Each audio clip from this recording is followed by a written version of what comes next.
아, 네. 할렐루야. 여러분, 말씀의 시간입니다. 제가 이 자리를 다시 설 줄 알았거든요. 근데 이렇게 빨리 설 줄 몰랐어요. 역시 이제 제가 예상하는 것, 제가 예측하는 것, 제가 계획했던 것들은 이렇게 한 번씩 어긋나는 것 같아요. 참 기쁘면서도 이제 한편으로 좀 떨떠름하고 또 긴장이 됩니다. 예배를 다 이렇게 인도해야 된다니 긴장이 됩니다. 원래는 이제 안에서 같이 어제 저번 주 안수익사님 하신 것처럼 말씀 전하려고 그랬는데 올려놓을 게 많아가지고 다 흐를 것 같아가지고 이 자리에 올라왔습니다. 자, 우리 말씀을 한번 보겠습니다. 시편 23편입니다. 시편 23편입니다. 1절부터 6절까지 전부 다 읽을 거고요. 다 같이 크게 한 목소리로 봉독하시겠습니다. 여호와는 나의 목자시니 내게 부족함이 없으리로다. 그가 나를 푸른 풀밭에 누이시며 쉴만한 물가로 인도하시리로다. 내 영혼을 수생시키시고 자기 이름을 위하여 의의 길로 인도하시리로다.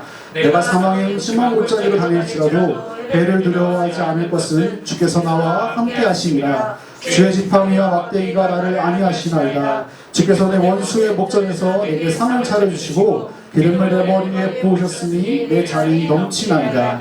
내 평생의 선하심과 인자하심이 반드시 따르니 내가 여호와의 집에 영원히 살리로다. 아멘. 아멘. 여러분, 이 말씀이 여러분의 삶에 임하시기 바라십니까? 아멘. 여러분, 이 말씀이 그냥 단순히 글이 아니라 여러분의 삶에 날마다 체험하는 말씀이 되길 원하십니까? 아멘. 오늘 이 시간 여러분 그렇게 될 줄 믿습니다. 아멘. 다 아멘 하신 겁니다. 나중에 갑자기 깨시면 안 됩니다. 네, 여러분, 우리 살아가는데 제가 저번에도 말씀 전할 때 말씀을 드렸는데 중요한 건 정체성이 중요하죠. 그래서 우리 그때 하나님 자녀고 구원받은 자는 정체성에 얘기했습니다. 오늘은 좀 다른 정체성에 대해서 얘기를 하고 싶습니다. 어떤 정체성이냐면요, 이 정체성이 먼저 중요한 이유부터 말씀드릴게요. 정체성은 이게 중요한 게 내가 어떤 정체성을 가지고 있냐가 나의 삶의 전반적인 모든 게 결정하는 겁니다. 따지고 보면 이 정체성이라는 게 여러분의 모든 삶의 기본적인 결정의 최초의 트리거가 된다고 보시면 됩니다. 사람이기 때문에 여러분 인권이라는 걸 갖고 있는 거고요. 그리고 어머니이기 때문에 딸들과 아들에게 헌신하시는 거고요. 그리고 또 권사님이기 때문에, 그리고 집사님이기 때문에, 학생이기 때문에 해야 될 정체성이라는 게 직업이 아닙니다. 제가 예를 들어서 200만 원을 번다고 생각하실 때 제가 230만 원짜리 물건을 결제한다면은 사람들이 손가락질하는 이유가 있을 겁니다. 그 사람은 자유일까요? 아닙니다. 과소비가 확실하고 제가 가지고 있는, 제가 누릴 수 있는 그 모든 것에 대해서 오버되는 걸 선택했기 때문입니다.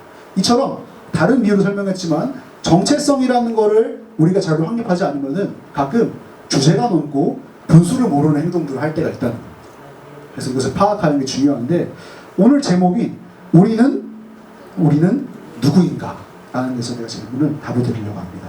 근데 제가 이거를 이제 학생들에게 설명을 하잖아요. 리니지 애들 물어보면은 애들이 참 창의적이라는 걸 알 수가 있어요.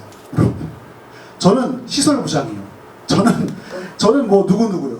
나는 뭐 자기 이름을 말하면서 나는 누구누구입니다. 나는 고유명사입니다. 이렇게 말하는 친구들도 있고요. 굉장히 되게 이렇게 발랄한 친구들이 많아요. 근데 이제 제가 그들에게 묻고 싶었던 거는, 그래서 너가 누군지는 옆 사람이 널 정의할 수도 있고 내가 나를 정의할 수도 있는데, 그러면 너를 지으신 분이 너를 뭐라고 정의하냐가 중요하다는 거죠. 나를 지으신 분 나를 뭐라 부르실까? 여러분, 여기 있는 이 온풍기가 나는 냉풍기야라고 말한다면 여러분 믿으시겠습니까? 온풍기인 건요, 기능도 온풍기인 것도 있지만 이름을 지은 거는 이 사람이, 만든 사람이 지어준 거란 말이에요. 그럼 그 사람의 의견이 무엇인지, 그 사람은 어떻게 생각하는지를 첫 번째로 우리가 살펴보고 생각해야 되고, 그리고 사실 그게 나의 정체성이라는 겁니다. 창조자이신 하나님이 뭐라 말씀하시는지, 피조물은 우리가 왈가부가하기 전에 가장 기본되는 정체성이 무엇인지를 알아왔으면 좋겠습니다. 우리 말씀 보겠습니다. 요한복음 10장 11절입니다. 요한복음 10장 11절입니다. 찾으셨으면 다 같이 읽겠습니다. 나는 선한 목자라 선한 목자는 양들을 위하여 목숨을 버리거니와. 성경에서 우리를 표현한 많은 사랑스럽고 멋진 단어들이 많은데요, 예수님이 이 땅에 직접 오셔서 말씀이 유신에 오셔서 직설적으로 너희는 뭐라 말씀하신 게 양이라는 겁니다. 근데 이건 다 알고 있는 사실이거든요. 교회 다니는 사람들은. 뭔가 항상 우리 회복교회가 아니더라도 다른 교회 다니셨다 하더라도 항상 그 양을 찌신 예수님의 사진이나 그림이 나와 있는 것 같았어요. 뭐 기독교 백화점이나 서점을 가도 그곳에 보면은 항상 이게 시편 24편 말씀과 양을 치는 목자의 우리 예수님의 모습이 있어요. 그게 양입니다. 그 양이 맞습니다. 그런데 여러분, 예수님이 이 땅에 와서 양이라고 표현하셨는데 우리 이 양이란 동물이 어떤지 한번 살펴봐야 되니까요. 양은 우리나라에서 정착하지 못한 동물이기 때문에 굉장히 좀 생소해요. 이게 뭔가 많은 사람들이, 요즘은 좀 아니지만 아직까지 많은 사람들이 하얗고 보슬보슬하고 깨끗하고 뭔가 귀엽고 말 잘 듣는 그런 양들의 모습을 생각합니다. 근데 좀 다릅니다, 실제는. 여러분, 이 하나하나 살펴보시면서 하나님이 우리를 바라볼 때 너는 양이야 라고 말씀하신 이유가 무엇인지 한번 돌아보시기 바랍니다. 양은요, 이 직설적인 표현인 이 양은요, 첫 번째로요, 눈이 매우 어둡습니다. 눈이 안 보여요. 어느 정도로 안 보이냐면요, 양이 막 돌아다니는데요, 그게 눈이 잘 보여서 돌아다니는 게 아니라 앞에 걸어가는 양의 엉덩이만 보고 돌아다닙니다. 그러면 바꿔 말하면 그 양의 앞에 있는 양은 뭐 눈이 특출나게 좋을까요? 아니죠. 그 양의 앞에 아무것도 없으면 그냥 막 아무 데나 걸어 다니는 거예요. 그러다가 절벽에 떨어지면 우르르 같이 떨어져요. 이게 양입니다. 자, 두 번째는요, 털을 깎아주지 않으면요, 양은요, 특이하게도 사람이 털을 깎아주지 않으면 털의 무게에 깔려서 움직이지 못해요. 그리고 이게 움직이지 못하면 먹지도 못하겠죠? 깔려서 죽기도 합니다. 그래서 기사들 찾아보시면요, 털이 42kg, 막 털이 60kg 되는 양들을 부조했다는 기사가 나오는데 이게 뭔 소린가 싶으시잖아요. 그 양들이 보살핌을 받지 못하면은 털이 자라나서 자기를 스스로 짓눌러 죽인다는 거예요. 세 번째는요, 양은요, 원래 꼬리가 있는 거 아십니까? 근데 이 꼬리를 자르지 않으면요, 다 잘라줘야 되는데 자르지 않으면요, 자신의 그 배변이 꼬리에 묻어서 구더기가 파요. 그래서 이 항문 부분과 꼬리를 구더기가 산채로 파먹습니다. 그래서 꼬리를 잘라줘요. 또 네 번째는요, 양은요, 고집이 많고 겁이 많아요. 착한 모습이 아니라요, 자기가 생각한 것들은요, 맞으면요, 끝까지 가야 돼요. 그리고 고집이 심하다 보니까 성격도 나빠서요, 옛날에 고대, 지금은 덜하지만요, 고대 양치기들의 사인 중 하나가 양이 들이박아서 죽인 거였어요.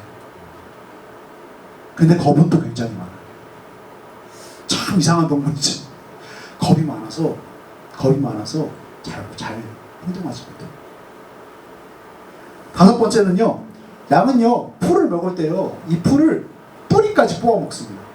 그래서요, 이 양은요, 목자가 인도해서 적당히 빼지 않으면요, 그 주변을 황무지로 만들어버려요. 그게 굶어 죽습니다. 마지막으로 양은요, 울타리가 없으면요, 그 보이지 않는 눈으로 가고 싶은 대로 나갑니다.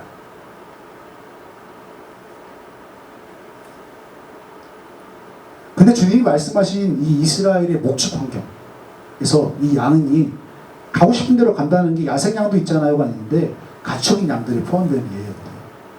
근데요, 이스라엘의 환경은요, 지금 한국처럼 안전한 데가 아닙니다. 우리 시편 23편 읽었던 사망의 음침한 골짜기가 어떤 것이냐면요, 우리 목사님께 성지순례 가셨을 때 직접 보셨다고 말씀하신 건데요, 진짜 어둡고 깊고 청길 낭떠러지가 있는 길이 있다. 목자들은 우리가 보던 그 길이 아닌데 그 길로 걸어가 봅니다. 그리고요, 그 어두운 곳에 뭐가 숨어 있을지 모릅니다. 늑대, 곰, 사자 같은 맹수들이 양을 노립니다. 그런데 양은 가고 싶은 대로 갑니다. 울타리가 없습니다. 물 위에 떨어진다는 거죠. 흩어진다는 거죠. 이게 양의 특성입니다. 최근에 밝혀지고 최근에 변이된 것도 아니고요, 옛날부터 양은 그랬어요. 근데 주님이 이렇게 말씀하시는 거예요. 멋진, 어쩌면은 동물이 많잖아요. 비유하실 거면 개도 있고요, 충성스러운 개도 있고요, 멋진 사자도 있고요, 너는 우직한 공 같은 자야라고 하실 수도 있고요. 그리고 비둘기도 있었어요. 근데 굳이 양을 선택하십니다.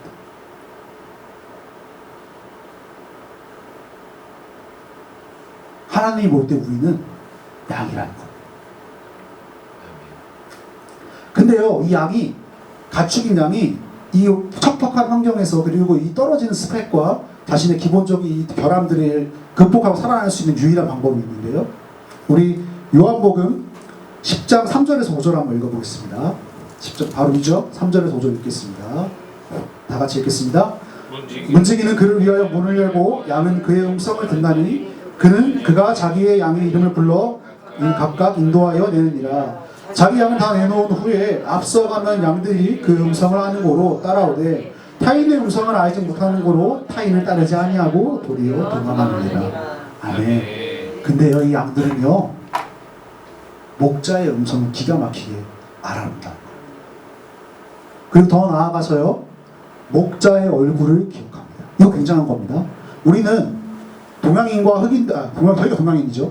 흑인과 백인들을 볼 때 얼굴이 구별 안 될 때가 있잖아요. 이 사람이 어느 사람이지. 근데 양들은 인간보다 뛰어난 게 그 얼굴을 구별하는 게, 각 사람 한 명 한 명 얼굴을 보고 기억하는 거를 잘합니다. 기억력과 분별력이 있어요. 그래서 목자의 음성, 사람을 3-4명 불러놓고 비슷한 사람 세워놓고 양을 풀어보면요, 양을 부를 때 아무 반응도 안 하다가 목자가 부를 때만 그 목자한테 뛰어옵니다. 이게 양의 특징. 즉 목자는요, 양은요, 목자 없이는 살아갈 수가 없는 생물인 거예요. 공생관계도 아니고요, 뭔가 좀 더 좋게 관리해서 좋은 그런 거 얻을 수 있는 것도 아니고요, 그냥 목자가 없으면은 냅두면 알아서 죽는 게 양이라는 거예요.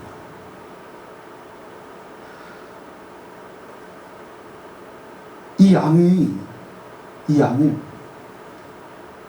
이게 맹수들이 사냥할 때 방법 중 하나가 이거라고 합니다. 베드로전서 5장 8절을 볼까요? 베드로전서 5장 8절. 근친하라 깨어있으라. 너희 중 마귀가 우는 사자와 같이 두루다니며 삼킬 자를 찾나니. 많이 아는 말씀이시죠.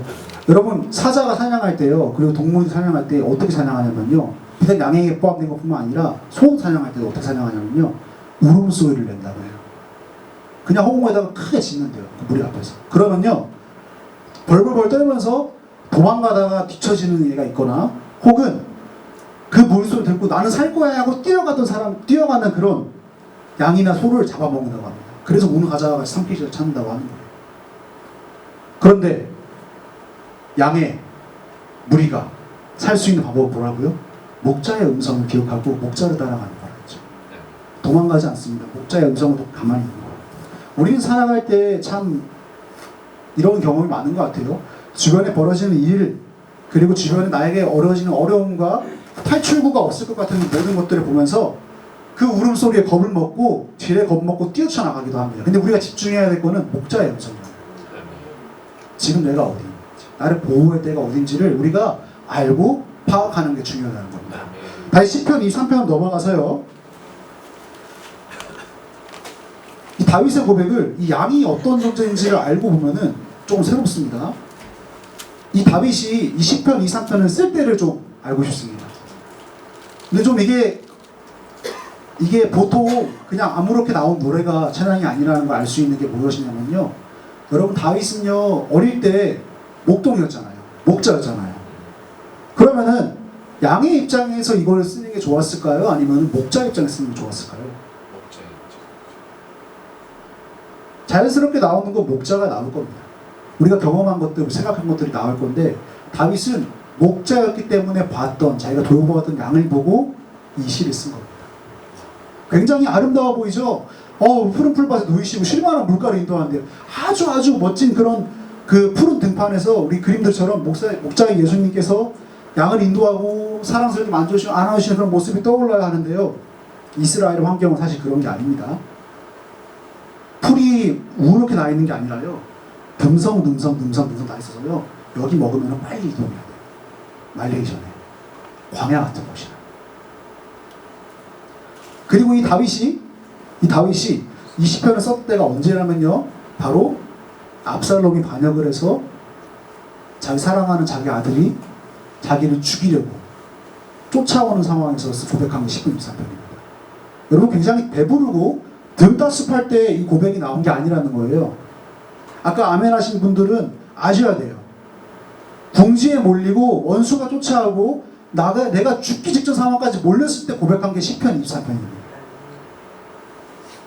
다윗이 이 고백을 올려드린 겁니다. 다윗이 하나님께 찬양한 고백입니다.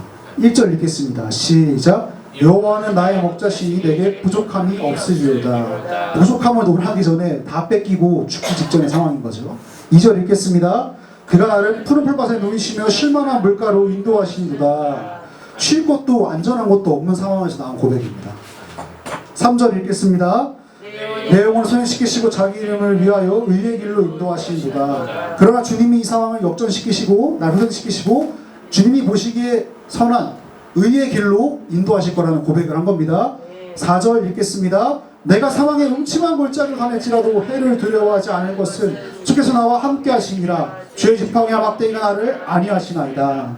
여러분 여기서 지팡이와 막대기가 뭐냐면요, 목자는요 두 가지 나무 막대기를 가져다니는데요, 이게 뭐냐면요, 지팡이는요 땅을 짚는 이런 지팡이가 아니라요 곤봉이에요. 곤봉. 이 곤봉이 뭐예요? 양들이 잘못할 때 형벌하는 도구예요. 그리고 맹수들이 습격할 때 공격하고 보호하는 도구입니다. 또 막대기는요, 우리가 흔히 알고 있는 목자들이 들고 있는 위에 끝부분이 동그랗게 말려있는 게 막대기입니다. 이 막대기가 뭐냐면요, 사망의 음침한 골짜기에서 눈이 안 보여서 떨어지는 줄도 모르고 걷고 있는 그런 양들을 보다가 막대기를 걸어가지고 구출하는 거예요. 인도하고 건져내는 도구. 잘못된 길로 가는 양을. 이것 또한 보호하는 겁니다. 주님께서 보호하시고, 뒤에 나오는 이 아니는요 히브리 원문을 보면요 위로하십니다 라고 나옵니다. 5절 읽겠습니다. 주께서 내 원수의 목전에서 내게 상을 차려주시고 기름을 내 머리에 부으셨으니 내 자녀를 친하리라. 여러분 여기 말씀 10편 23편에 제가 이 설명을 했기 때문에 지금 아시겠지만 말씀이 이상해요. 등따스고 배수롭게 인도하고 편한 상황이 아니라 원수의 목전에서 상을 차려주신다는 거예요. 원수가 없는 게 아니에요. 그러니까 내가 지금 안전하고 막 좋고 걱정 근심이 없는 상황이 아니라는 거예요. 원수의 목전에 상을 차려주신다. 이게 무슨 걸 의미하냐면요, 주님은요 그 원수가 보호한 자리에서 나를 초대해서 기름을 머리에 바르셨다는 건요, 고대 중동에는요 머리에 기름을 발라주는 건요 잔치 자리에서 주인이 귀빈 손님에게 머리를 감겨주시 발라주는 걸 의미하는 겁니다.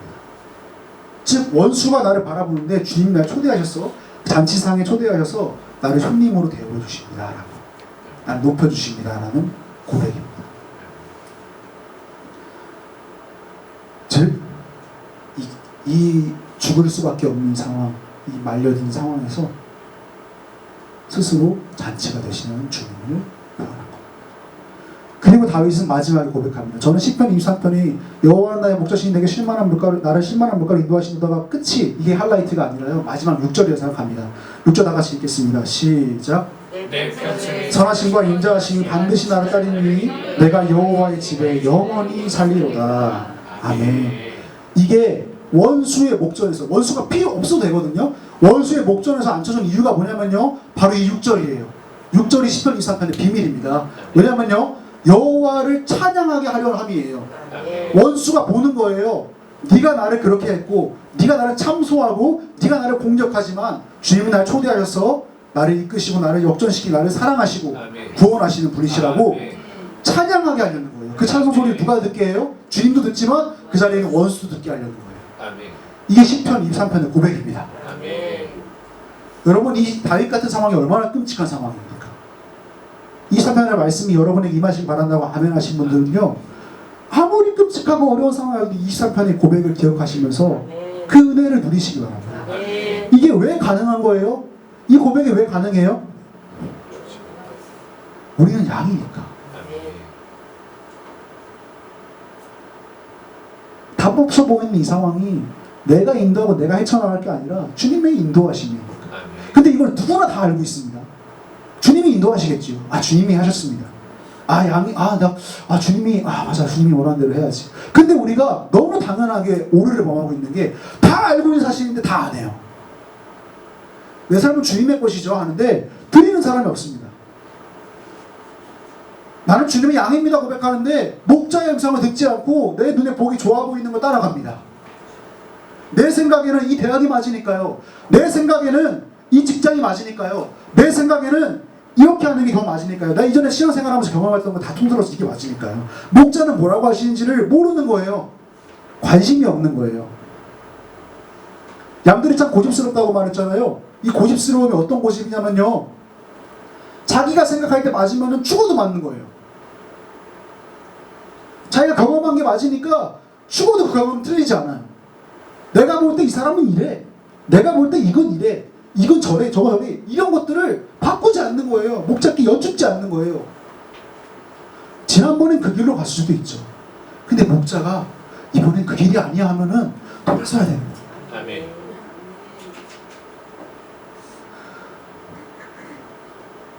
여러분, 이 목자의 음성에 주목하는 게 양의 장점입니다. 유일한 장점입니다.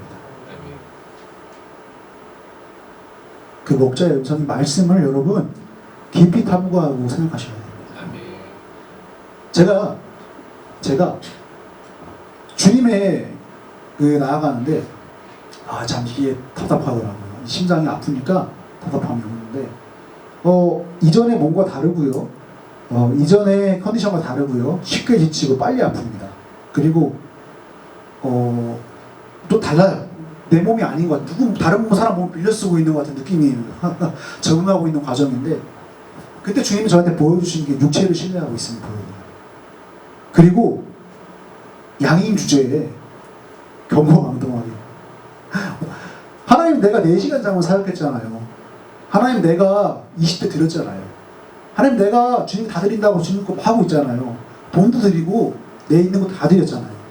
근데 왜 이렇게 내가 해드렸는데 이렇게 내가 힘든 일을 겪습니까? 라고 묻는데요, 문득 깨달은 게요, 나는 양이라면은, 그리고 이 목자가 선한 목자라는 걸 믿는다면은, 내가 이거 해드렸어요, 내가 돈 드렸어요, 내가 몸을 드렸어요, 내가 마음을 드렸어요 하는 건요, 제가 생색낼 게 아니라 목자가 말해줘야 되는 거예요. 아멘.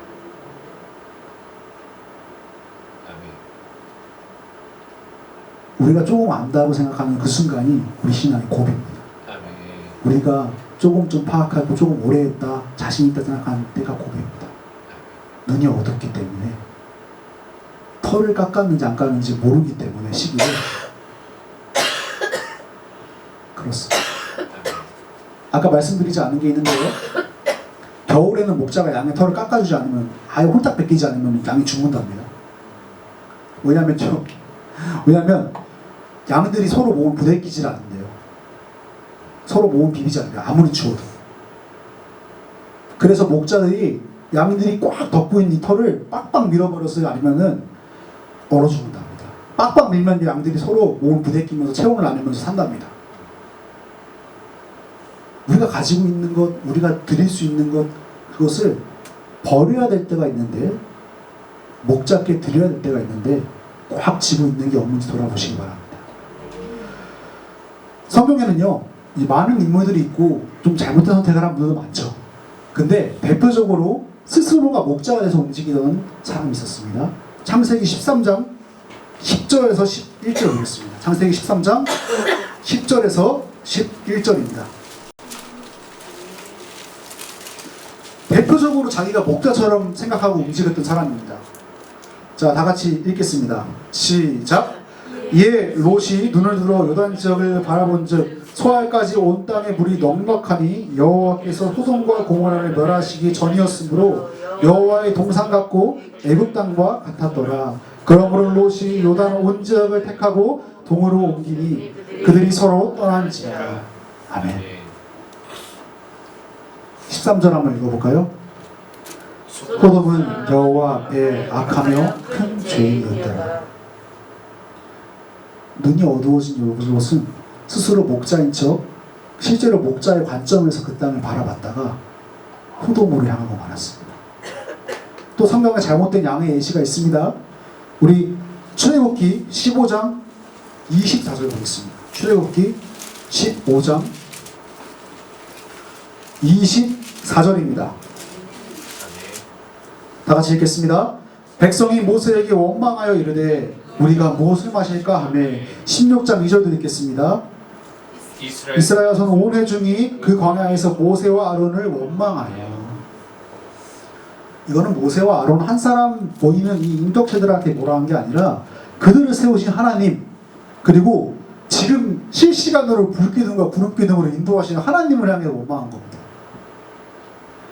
눈이 어둡고 아무것도 모르는 양이, 어디를 가야 할지도 모르는 양이, 어떤 위협인지도 모르는 양이 원망하는 거예요. 하나님 이건 아니죠. 여러분의 삶에서 주님이 인도하시는 걸 믿는다면요, 그런데 아니 이건 나오면 안 된다는 거예요. 아니 지금 물이 없잖아요. 목마른데 이거 실질적인 문제 아니에요? 아니 그런데 아무리 생각해봐도 애굽을 떠난 거 아닌 것 같아요. 돌아가면 안 될까요? 여러분 이 출애굽 1세대들은 다 죽었습니다. 광야에서. 양이 목자의 음성에 순종하는 양만 남은 이유를 알아보니까 기가 막히더라고요. 어떤 이유냐면요, 순종하지 않는 양은 다 죽었다.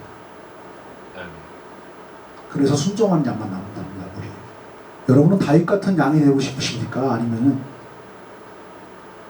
이스라엘 출애굽 1세대 롯 같은 양이 되고 싶으십니까? 근데 안타깝게도 우리 삶을 돌아보면요, 다윗 같은 때는 적어요. 원망불편 입에 달려있고요, 그리고 우리가 볼 때 저기가 맞는 것 같아서 이 정도는 내가 결정할 수 있지, 내가 이 정도 알아 하고 주님께 묻지 않고 행하는 경우가 너무 많습니다. 기도하는데 기도하는 그 순간이 하나님께 일방적인 통보가 되는 순간이 너무 많아요. 나 주님께 이 정도 했습니다. 주님 나 이거 할 거예요. 주님을 위해서. 주님 나 이거 하라 했죠? 나 그래서 이렇게 하려고요. 그 마음은 기뻐하시겠죠. 근데 그 방향이 정말 맞는지 잠잠하게 멈춰서 주님 뜻을 묻는 시간은 반드시 필요합니다. 여러분 우상 숭배는요 다른 것이 아닙니다. 다시 말씀드립니다. 출애굽 때 모세가 십계명을 받아올 때 이스라엘 백성이 섬기던 금송아지의 이름은요 여호와였습니다.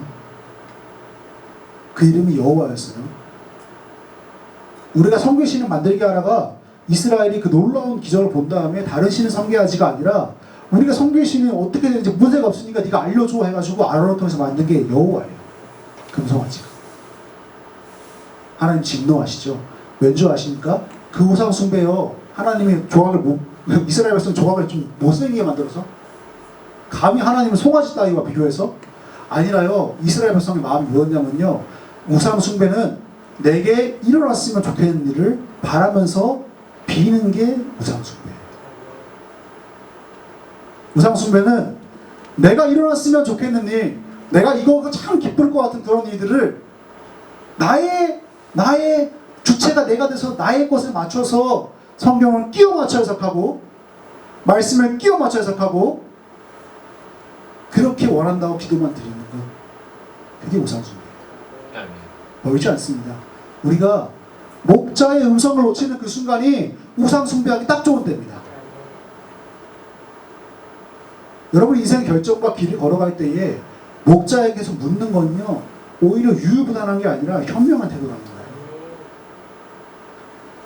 여러분 우리를 스스로를 신뢰하지 마시고 우리의 음성을 우리에게 말씀하시고 우리에게 이끌어 주시는 목자를 신뢰하라고 말씀드리고 싶습니다. 여러분 그리고 제가 마지막으로요, 이 목자가 얼마나 신뢰하실 만한 분인지 여러분께 말씀드립니다. 여러분 굉장히 믿을 만한 분이에요. 요한복음 10장 14절에서 15절 한번 보시겠습니다. 요한복음 10장 14절에서 15절입니다.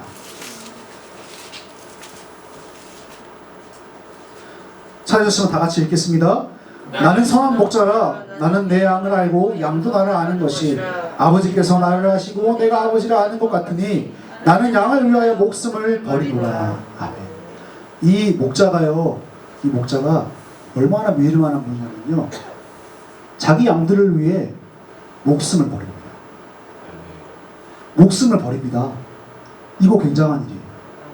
양은 가축이거든요. 동물이거든요.